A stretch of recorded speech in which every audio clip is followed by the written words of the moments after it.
Welcome to Dodgers Dogs as part of the Dodgers Daily Network. Casey Porter here. So glad that you decided to tune in. Fans, today we have a very, very, very special guest. Tim Neverett, Dodgers play-by-play voice, joins Dodgers Dogs as part of the Dodgers Daily Network. So, hey, Tim, I really appreciate you joining. First question for me, let's dive right into it.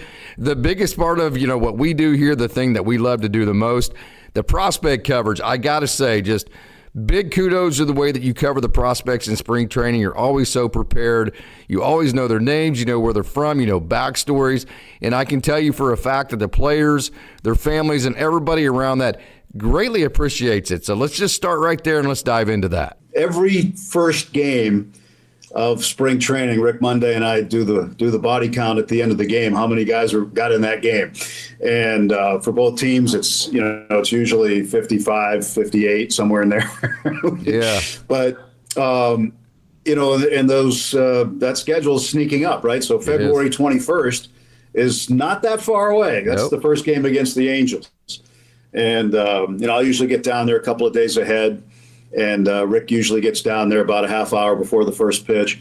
No, just kidding. But he gets there a little after I do. But between now and then, there's a bunch of work that has to go into it. This time of the year, between Thanksgiving and Christmas, it's sort of pay attention to what's happening with the roster. Mm-hmm. And then usually right after Christmas, I start diving into it, where we'll look at the 40-man roster, the non-roster invites when they become available later. We dive into those guys.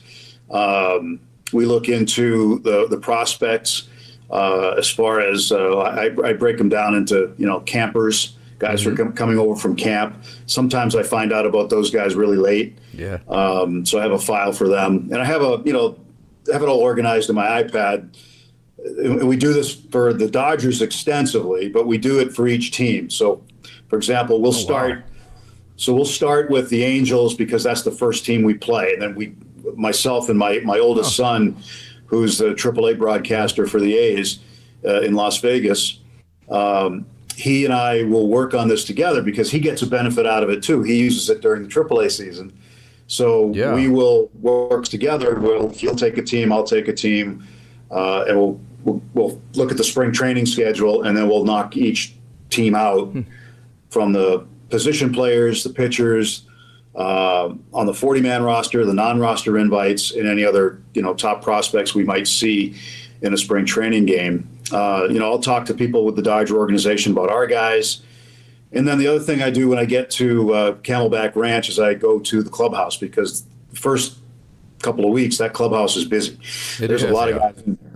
So I know our guys. I know Mookie Betts and Max Muncy and whoever, Freddie. I can just, hey, how you guys doing? I'll see you in a couple of weeks. But I will go to the other side of the clubhouse and I'll start talking to the guys who are in AA and AAA, and just trying to get a little bit on them, some stories about them, some things maybe somebody doesn't know, or maybe there's a story and I get a clarification, just something fun about them. And with the pitch clock, we've discovered that you really got to hit and run these stories, right? Yeah. You got to just get a line in sometimes because of the way the game is. But I feel it's really important that everybody has good representation, because these are professional baseball players. It's not, hey, this is number 98 minor league guy coming in to pinch run. No, who is it? Where's he from? Where did he play in college? Where was he last year? Is he somebody's brother? Whatever. You try to find out stuff about everybody, because they're all professional ball players. They're all trying to get to the same place, and they all matter to the organization. Otherwise, they wouldn't be in it. And I do think it's important for us as broadcasters, because I've seen it in the past that, with other teams and whatnot, they don't, hey, number 77's in, and we'll find out his name in a minute. That kind of thing, that doesn't fly with me. So I think everybody deserves the respect of being a professional ball player. And if the game's on television or on radio, they deserve to be treated just like, the regular everyday players. You definitely do that, and it is greatly appreciated. And hey, I did not put this on the question log, but I'm sure you'll be able to handle this, especially with Matt being the AAA play-by-play voice for the Las Vegas Aviators. So he knows all about it. The challenge system that's coming in next year, I think some people may think, well, the coaches or managers are going to get to see it on the screen. Then they're going to. That's not how it works. So can you take us through the challenge system and what you think about it? Yeah, and I've seen it on a number of my off days. I go over to Las Vegas. I'm actually in Las Vegas right now. I was talking to you, but I'll go over to the ballpark. I've seen it in action. Of course, we used it last year in spring training. We were the guinea pigs again, the Dodger telecast, because we usually have the first TV game of anybody. Yeah. So Rick and I got to do the first ABS broadcast. We did the first pitch clock. We did the first whatever else was in there. I don't know. But so we work on that in the winter too. Mm-hmm. But I've been telling Rick, because I'd seen it for a couple of years in the minor leagues. And of course talked to my son about what it's like to broadcast that. How do you handle that? How do you bring that into the broadcast? Anyway, so we've had those discussions, and we did it last spring. And I've been talking to Rick even before that, saying, "Oh, yeah, I think you're going to like it." Yeah. And he said, "No, I'm not sure how they're going to measure the guys and all that." But as we did it last year, and as he saw it play out, he started liking it a little more. I do think that the players are going to adjust like they've done to everything else. I think the fans are really going to like it because it's so fast. It is. And it's so interactive, not only with the telecast, but on the big screen at whatever stadium you're at. Yeah. So if you're in the stands, you're going to have like this neck snap reaction where you're going to look up. Once you see a guy go like this, you're going to look up at the screen and go, "Oh, it is a ball," or "No, it's a strike." and so it's going to be kind of fun. Yeah. The other thing is it's the evolution of the game. I get it. I get the human element. They'll never take the human umpire out of the game because it's so necessary to have. It's not a robo-ump per se. Right. I think that the challenge system was by far the best way to go. Mm-hmm. I saw it the other way, too. I saw the experiment in AAA where the umpire heard ball or strike in their ear, and I think a couple of days a week in the Pacific Coast League, it would be the entire robo-ump. And the ump would just go, here, strike, ball, whatever. But you still have to administer the game. You still have to do, safe and out, and you have to administrate from behind the plate. There's a lot of things to do. But I do like the challenge system. I think the fans are going to really like it. It's going to change the game. The one thing I hope we don't see is like a playoff game decided on ball 4 challenge or something. It's inevitable at some point in time we're going to see an important game decided that way. But if it's going to be part of the game, it's got to be part of the whole game, not just the bottom of the, can't be 8.5 innings and not the bottom of the ninth. I agree. And I think the underrated part of this, too, is that I've seen home plate umpires get challenged and reversed like 4 to 5 times in the first 3 or 4 innings. You clean up real fast your strike zone behind home plate whenever you start getting embarrassed by this challenge system. So I think it's going to make strike zones more standardized. So, hey, you mentioned Rick Monday. He is my absolute favorite of all time. I mean, just a national treasure. What's it like getting to work with him and listening to him talk about baseball for 3 hours every day? And then the job that Rick Grajewski does for you guys, bringing you stats. I know that's a big part of it, too. So can you talk about those two? Sure, the Ricks. Well, first of all, with Monday, he celebrated his 80th birthday yesterday, and he's still sharp as a tack. He's the most prepared analyst I've ever worked with on radio or TV. I've been fortunate to work with a bunch of them, and he comes to play every day. He doesn't take a day off. He doesn't, and he's really, really good. He's got great stories. I've been with him long enough now where I know that, like, when we're looking to kill time in spring training, I can tee him up on something. And I mean, I already know the answer. I've heard the story. Sometimes if we're talking about baseball strategy or something about the game, I already know the answer, what he's going to give, but I'll tee it up anyway, just to let the people hear. So we have that kind of working relationship. We have a really good personal relationship. We commute together whenever we have to go to Anaheim or down to the TV studios in El Segundo, whatever. We have a lot of laughs. We have dinner together a lot. I think I had dinner with him this year more times than I did with my own wife for 6 months out of the year. Right, absolutely. So anyway, Rick and I know each other very well. We send texts to each other just offhanded during the off season. We'll just call and check in. Well, so I'm really fortunate to have that kind of relationship with him. And I do think that it comes out on the air too, because we do like to have a little fun. He's got a dry sense of humor, and we do agree with a lot of the way the game is played, should be played, has been played, and again will be played. But I think we've been a good match, and I love working with him. I love being around him.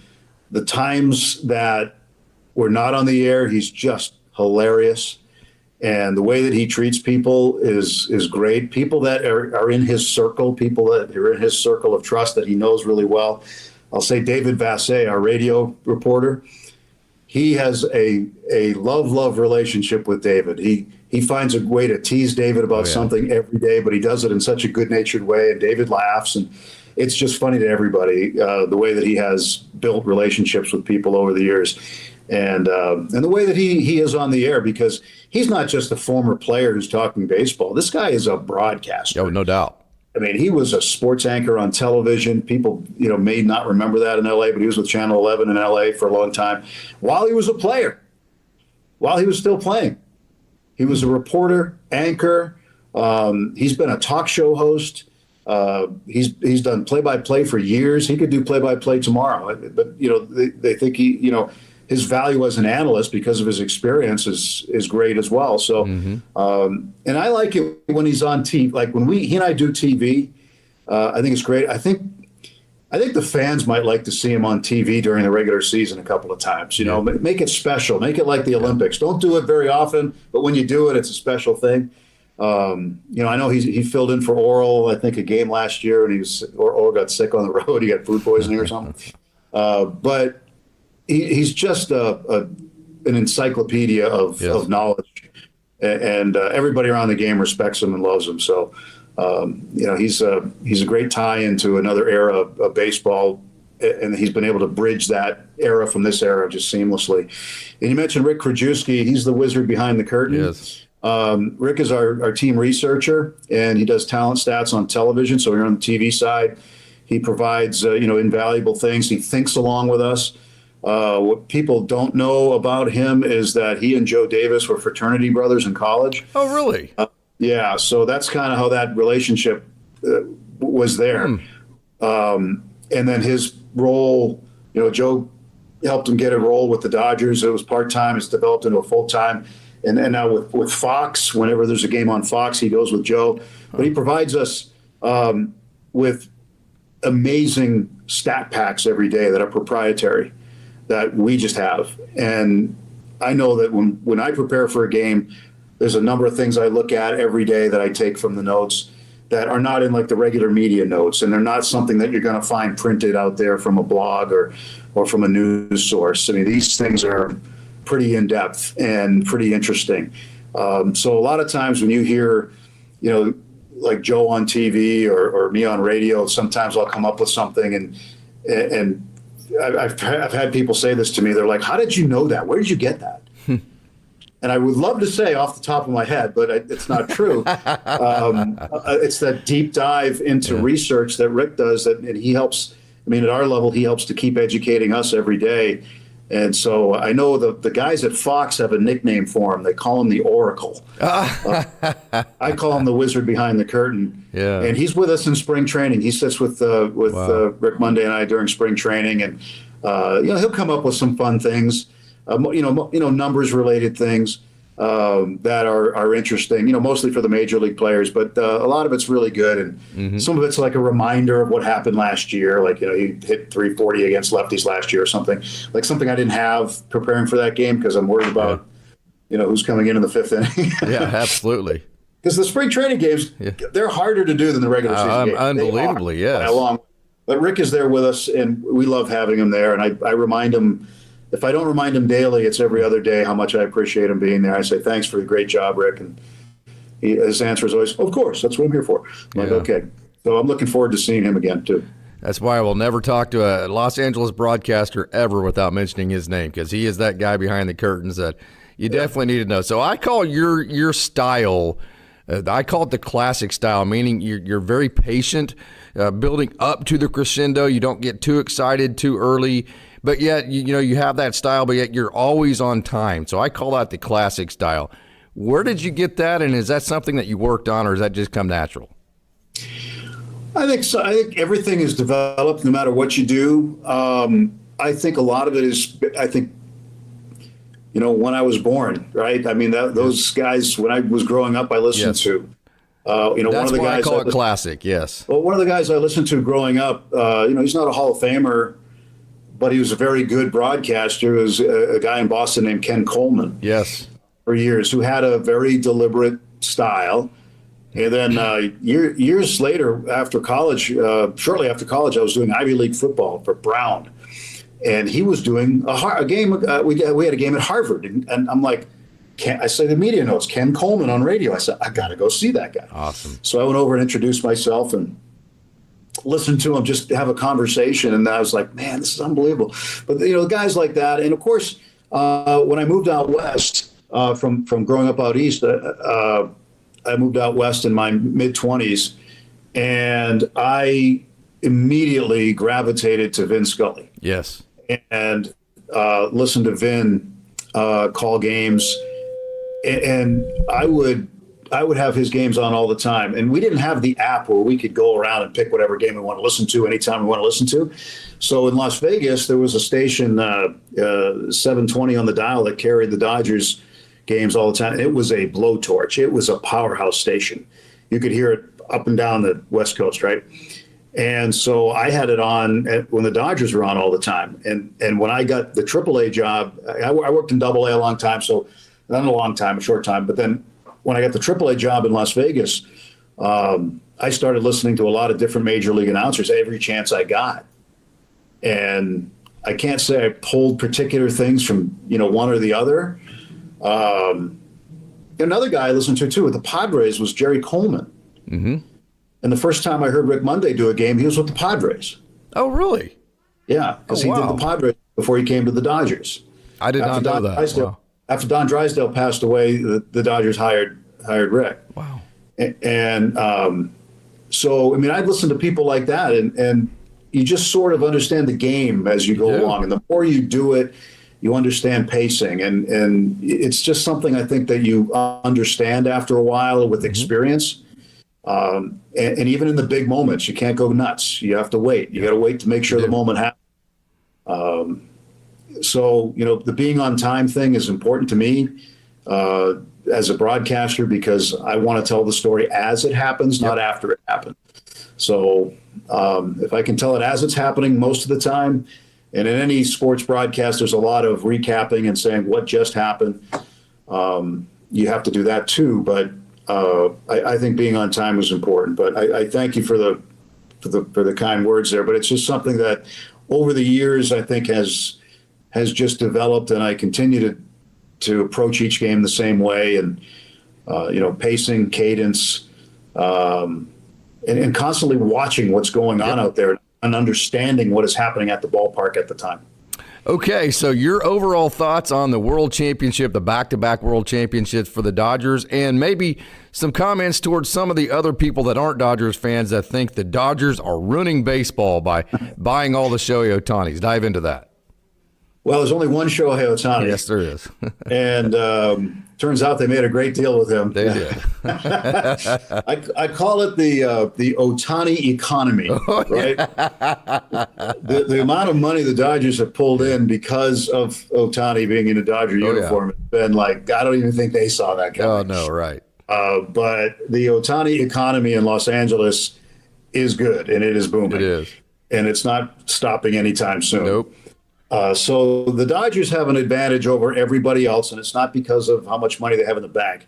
It's because they have the greatest player in the world. Mm-hmm. And the attention they have from Japan, the attention they have from the Asian baseball fans, from international baseball fans, and from American baseball fans. We're fortunate we get to tell that story. We're fortunate we get to chronicle his everything. I still say the most amazing game I ever watched, and probably ever will watch, was his 50-50 game in Miami toward the end of the 2024 season. I'm still, dumbfounded by what he did in that game. Yeah. Just incredible. But as far as, ruining baseball, I think it's a funny comment because every team has the ability or the opportunity, I should say, to go out and get the best players. And this is Major League Baseball. And what are you trying to do? Is your franchise trying to win? I know the Dodgers are trying to win. Absolutely. And just because you put a certain roster on the field doesn't guarantee you're going to win a game. Correct. This is baseball after all. It's a crazy game. It's an imperfect game played by imperfect people. And mistakes happen. Teams that you don't expect, pitchers you don't expect to have a day. I mean, you've seen a lot of baseball, Casey. You understand, right? I mean, anybody can beat anybody. Absolutely. And, the Blue Jays, I thought in Game 7, beat the Dodgers like 5 different times in Game 7. They did. And the Blue Jays were as deserving as any team to win the World Series. But the game was the game, right? The game went the way it did. And it was incredible. That play at the plate. I mean, the Blue Jays were an inch away from winning the World Series. They were. Literally, an inch away from winning the World Series. The play in left field by Pages. Yeah. Where he postered Kike. I mean, he's like, you get out of the way. Absolutely. I mean, that play saves the World Series. It is.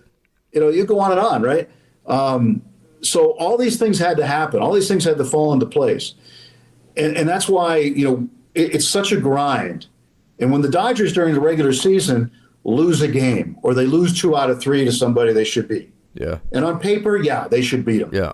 But it's baseball. It is. They don't win 100 games. And you got people on social media wanting, everybody fired. Yeah. Everybody's going to be fired. Okay, well, what's your plan B then? Yeah, absolutely. I guess my plan B is let's just keep the guys we got and go win another World Series. Let's do it. Which they did. So you win the World Series, you get the parade. The Dodger fans are in a good spot. Let's put it that way. They're fortunate than, more fortunate than most fan bases, and I've seen it. Right, I was with the Pittsburgh Pirates for a long time. I saw the bottom, and I saw them climb out of the bottom and go to the playoffs for 3 straight years, and saw what they could be in that market. I was with Boston. They were in the basement when I got there. When I was with Boston, we won 3 straight division titles in a World Series. So, I mean, I've seen the basement, I've seen the penthouse, and I get it. And I know, there's a lot of franchises that would love to be in that position. I mean, take a look at the Marlins. They were a scrappy team this year. Yeah. Better than they were the year before, better than they were the year before that. Are they able to go and get an Ohtani or a Betts or a Freeman? No, they're not. They have to develop. They have to make wise trades. The Dodgers can afford to miss on players a little bigger than other teams. They can't miss as big, So, but I think it's a testament to the entire organization, top to bottom, starting with ownership, their desire to win, their investment they make in the team, baseball operations for the effort and time they put into, and the smarts that they put into going out and getting the best players, and also having one of the best developmental systems in all of baseball. Which is hard to do. It's really, really hard to do. It is. In this baseball economy, to have a World Series winner and still have one of the best developmental systems. Usually it's one or the other, but you can't have both. And it's all the way through the system. It's not like, hey, we have 5 or 6 great players at this one level. I mean, it's everywhere throughout the system, too. That's what's impressive, too. It is.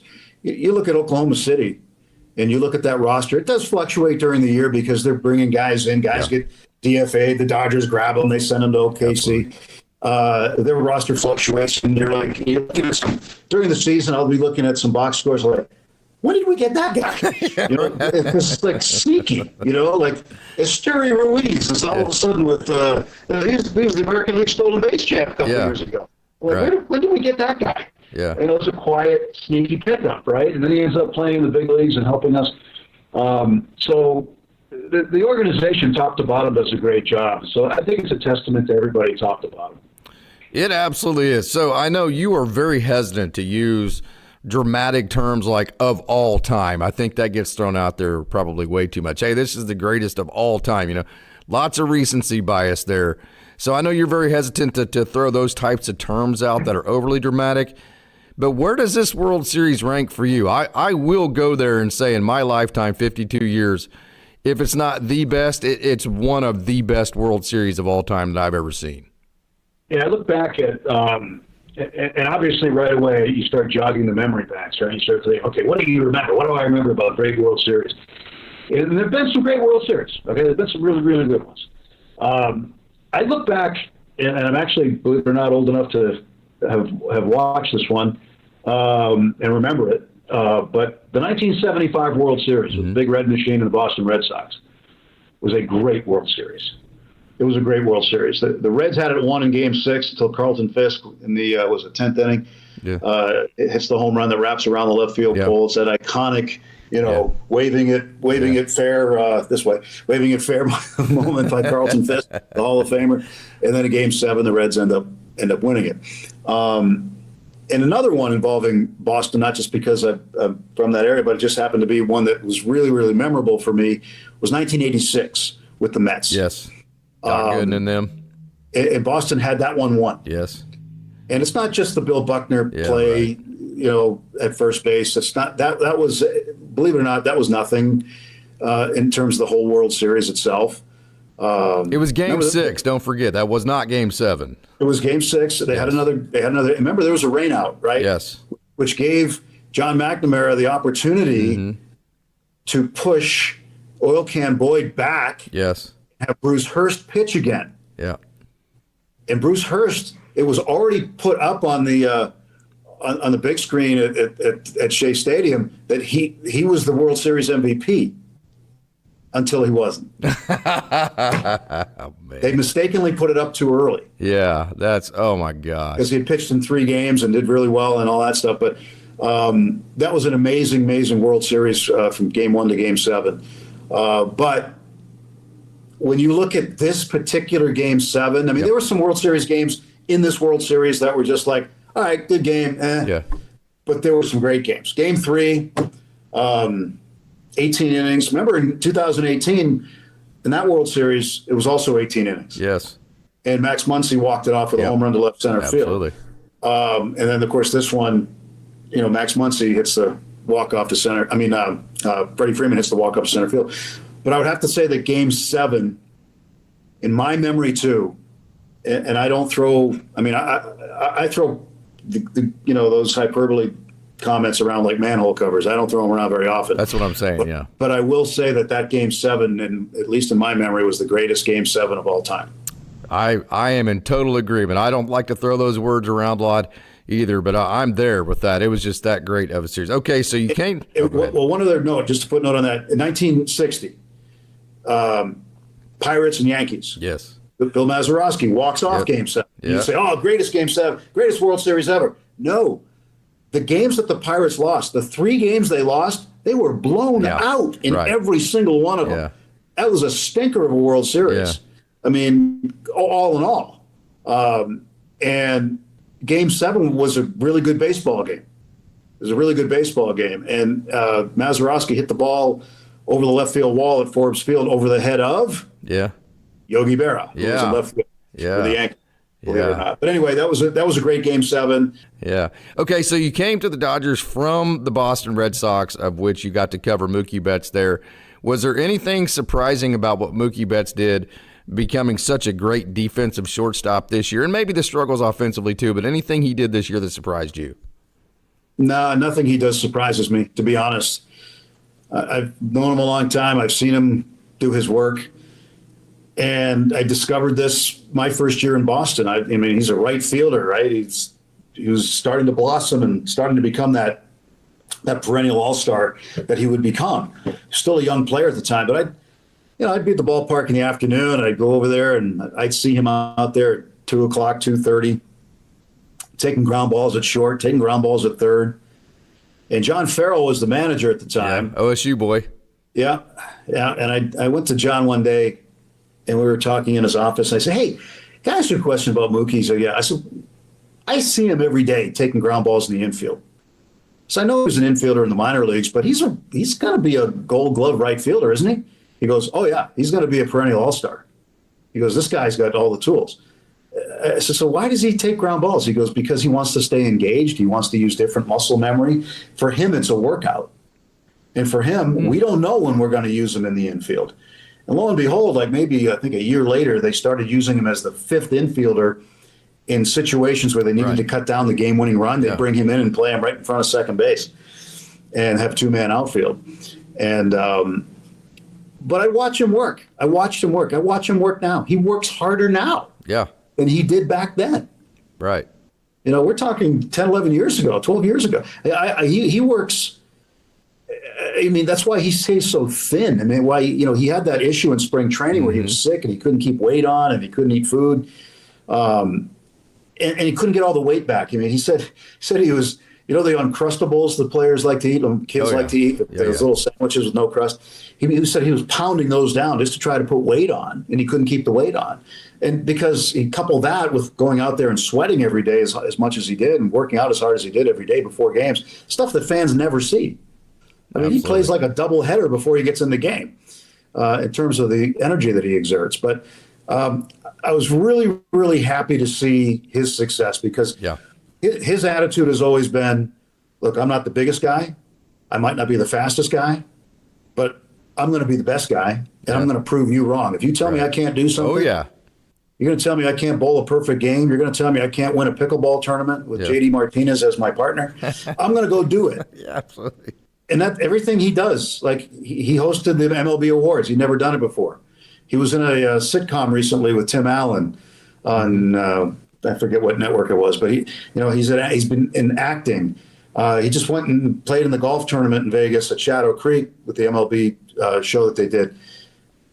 Tell me I can't do something, and I'm going to prove you wrong. That's Mookie Betts. That's his whole life. Yeah, absolutely. Okay, so beyond just being the manager of maybe the most high-profile baseball organization, I think the Yankees might have a say-so in that too. But beyond being that guy and taking that job, first of all, what do you think has made Dave Roberts such a kind of a lightning rod as far as some of the fans, and what has made him be so successful over the years beyond just the great talent he's been given?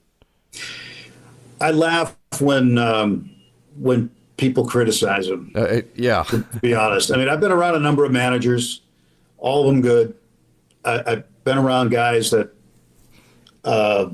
really get it, but Dave really gets it. Oh, yes. I mean, he gets the whole thing. Yep. He develops relationships from the time these guys were in the minor leagues. These guys might go to another organization. They'll come over before a game. They'll give Dave a hug, right? Players respect him. Players really like him. And in all professional sports, when you've been a head coach or manager somewhere for a long period of time, and this is considered a long period of time, like 10 years, absolutely. Right? So you say you're somewhere for 10 years, and you got veteran players. After a while, they just kind of tune out the message. You know, they just go through the motions, and it doesn't always work chemistry-wise. Dave keeps the message fresh. He keeps it relevant.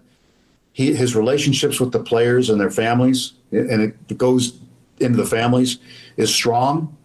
It's a very family-oriented organization. The families are around very often. Kids in the clubhouse, on the field, wives are on the trips. I mean, it's very, very family-oriented. Absolutely. And Dave wants it that way. His family's around a lot, too. And that's a neat thing in baseball where you spend so much time away from family, but the Dodgers allow the families, to be around a lot more often than I think a lot of other teams. I think a lot of other teams are kind of catching on, and you're seeing more and more of it. He handles the media exceptionally well. Now, it's not just with the Dodgers. It's not just, a couple of beat writers and maybe a TV reporter. No, it's a little different. It is. Every day it's a press conference with multiple cameras and reporters from all over the world, right? I mean, Dave is one of the most popular faces in Japan right now because he's seen every day on TV in Japan. And he's actually over there right now visiting. With what he does there, the other thing that makes him special is he understands the business of baseball. He does. He interacts with corporate sponsors, season ticket holders, important guests. He knows when to show up at the right times, the right things to say and do. He's the whole package. He is. When he's managing a game and he brings in a reliever and a reliever blows the game, and you read comments from people saying, oh, he should be fired. He's a terrible manager. He doesn't know what he's doing. Well, that person writing that doesn't have an idea what goes into making that decision. Sure. They don't understand all the data behind it and how they're trying in 162 games to put everybody in a position to win. They don't punt on any games. You might say, it's a bullpen game, or they got this guy starting and this guy sitting. Doesn't mean they're punting on the game. Correct. It means they're managing for the season, right? It means they're managing for the long run and trying to win every single game. They try every day. I think he's one of the best managers I've ever been around. And I think when it's all said and done, he'll be in Cooperstown one day at a podium making a speech. And I think this last World Series gets him in. I totally agree. And we shall not forget he also won one as a player and had that big stolen base for the Boston Red Sox and that big comeback when they were down 3-0 to the New York Yankees, the hated rival there. So, okay, I wanted to ask you this question.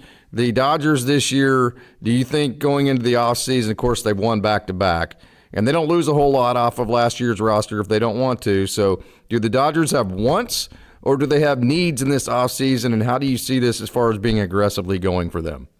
I think they're going to be aggressive again. I really do.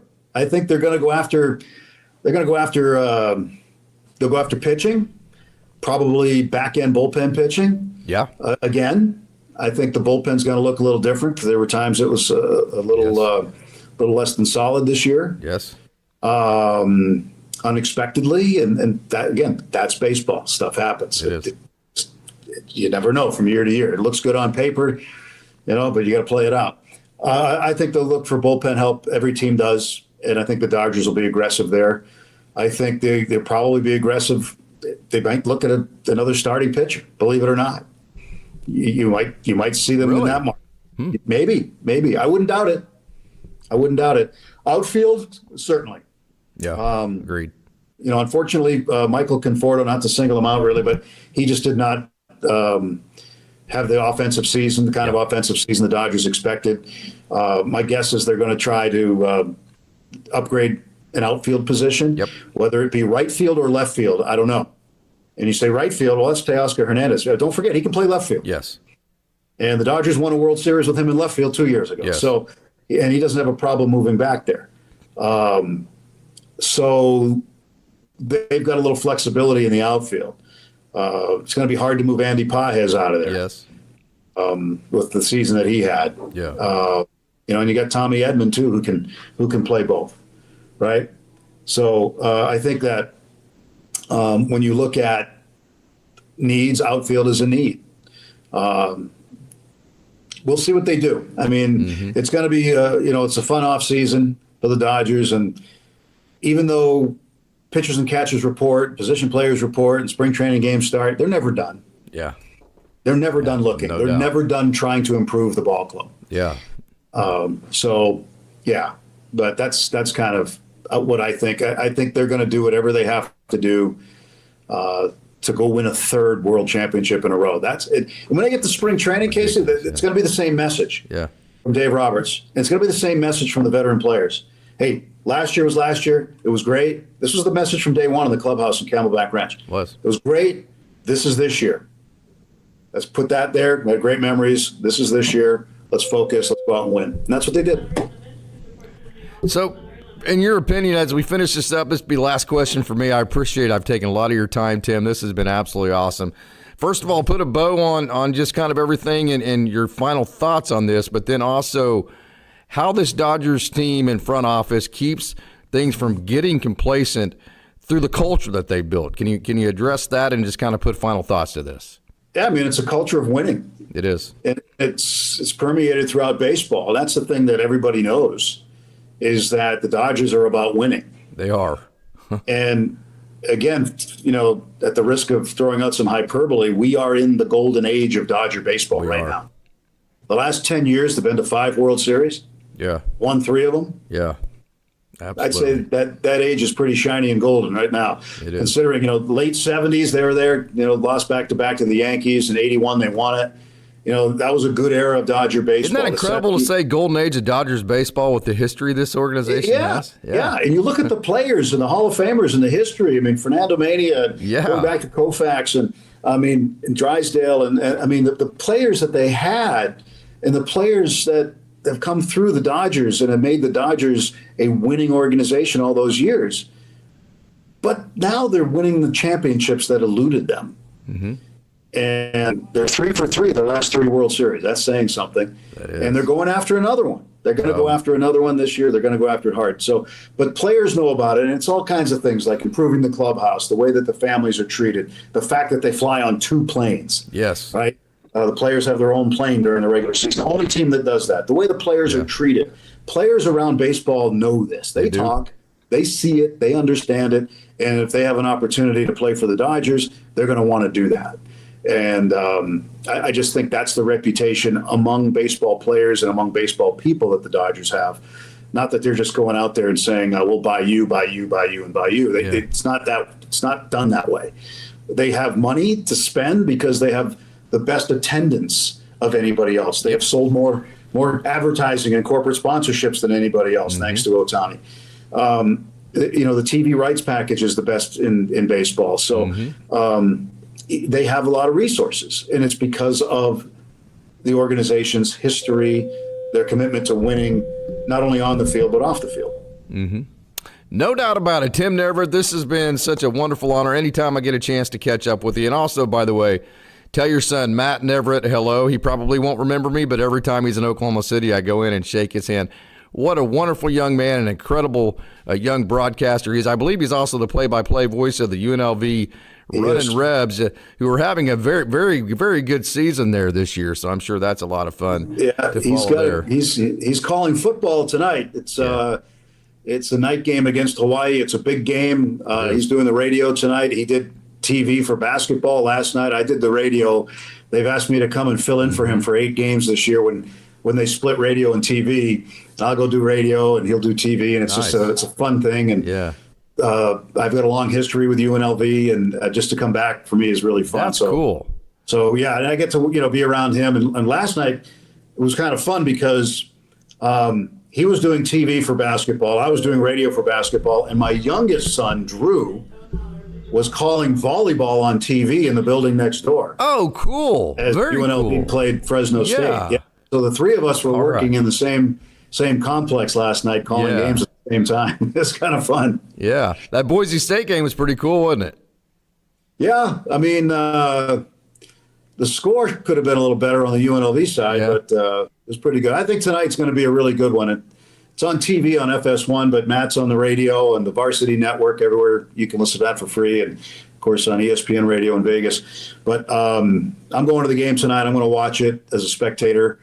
I did one of their games against New Mexico earlier, and it was fun for me to get back in there because I did UNLV football back in the days when John Robinson was the head coach, and it was a lot of fun. But I'm having a blast right now in the off season, coming to Vegas, hanging around with my sons, getting to call some games, and what a life!